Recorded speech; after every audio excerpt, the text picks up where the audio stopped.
Hi, in this video I will show you how to use some kind of virtual remote control on the Dyson Air Purifier in the Dyson Link App.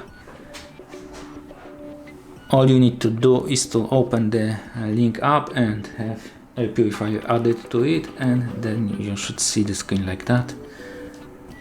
And there you need to tap on this icon, and there you have some kind of all the buttons which you have on the normal remote control, and there you can on off machine, set the airflow,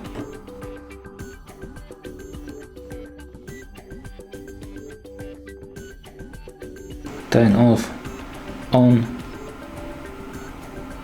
or off oscillation, set timer,